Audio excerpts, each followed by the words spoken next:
Farmer DGISPR general Abbas हमारे साथ हैं। जनरल साहब, बहुत शुक्रिया आप हमारे साथ शामिल हो रहे हैं। मसले को अमन की तरफ ले जाना इस वक्त सबसे बड़ा कठिन चैलेंज नज़र आता है। कैसे इसको उस तरफ लेकर जाया जाए? उन्होंने कल एग्रेशन किया, आज हमने जवाब दिया, लेकिन क्या हम यहाँ से कोई सेनर एलिमेंट्स को इंगेज कर सकते हैं कि वो इस मसले के सुलझाव की तरफ ले चले?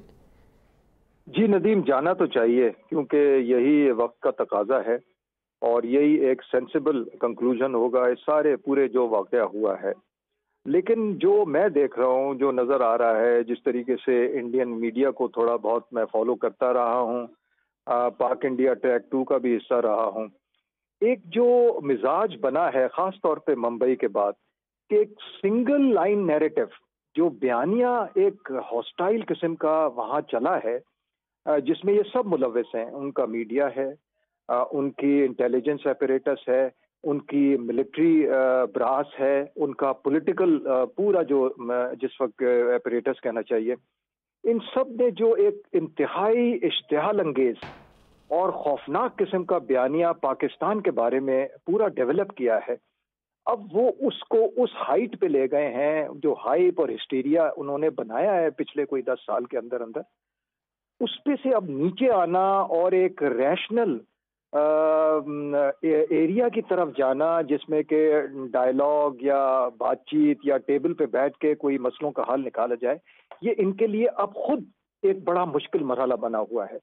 इस वक्त जो वहाँ नजर आ रहा है कि एक जंगी जुनून ना सिर्फ मीडिया और मिलिट्री ऑफिशियल रिटायर्ड पे सवार है, बल्कि उनका इंटेलिजेंशिया, उनके जो पहले बेहतर सोच रखने वाले लोग होते थे, उनमें जो देखने में आ रहा है कि वो कोई बात सुनने पे तैयार नहीं है। सिर्फ एक जो स्टेट सिंगल नैरेटिव है उसके ऊपर कायम है।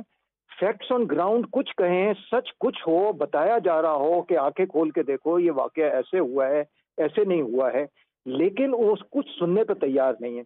और जो हमारी साइड का वर्जन है, जो एक फैक्ट्स ऑन ग्राउंड है, उनको वो बताने पे तैयार नहीं है।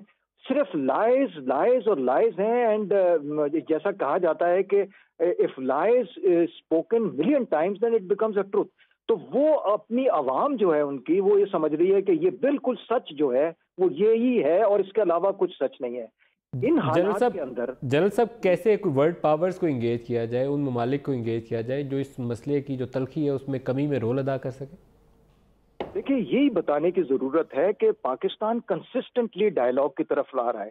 जो भी हमारा इसमें इन्वॉल्वमेंट रहा हो माजी के अंदर, जो भी अभी उनकी शिकायत हैं, ये सब चीजें तो आप टेबल पे ही बैठ के बातचीत के जरिए ही शक शुबात दूर कर सकते हैं और आगे का रास्ता तलाश कर सकते हैं। लेकिन अगर कोई बातचीत से इनकार कर दे और वो सिर्फ इल्जाम आफ्टर इल्जाम के ऊपर ही अपनी आवाम को भड़का रहा हो, तो उसको ये बताने की जरूरत है आलमी कुव्वतों को कि देखिए, पाकिस्तान का मौकिफ ये है, पाकिस्तान तैयार है, हर किस्म के डायलॉग के लिए तैयार है। लेकिन इंडिया का जो एक जंगी जुनून है, जरा सिर्फ मीडिया फॉलो करके देख ले, इंटरनेशनल जो पावर्स हैं और इंडिया का एक जो जंगी जुनून उस पर नजर आ रहा है, उसको वो करने की जरूरत है। नदीम साहब, आपको याद होगा कि पार्लियामेंट अटैक के बाद जब मोबिलाइजेशन हुई थी इंडिया की, बाद में प्रूव हो गया था और उनकी सुप्रीम कोर्ट का वो आया था कि कोई एक्सटर्नल एजेंसी इन्वॉल्व नहीं थी। तो ये एक नीजक रिएक्शन माजी में भी नजर आया है, फिर अमेरिकन एडवाइजरी आई और उन्होंने डीमोबिलाइज किया। इस वक्त भी जरूरत आलमी ताकतों की ये है कि जो ये जंगी जुनून भारत के सर पे सवार हो गया और जो पॉलिटिकल एक्सपीडियंसी मोदी सरकार की नजर आ रही है, इसको एड्रेस करने की जरूरत है और उनको बावर कराने की जरूरत है कि वो जिस रास्ते पे चल पड़े हैं वो रास्ता खतरनाक हद तक वॉर को ले जाता है। जनरल अब्बास साहब, आपका बहुत शुक्रिया।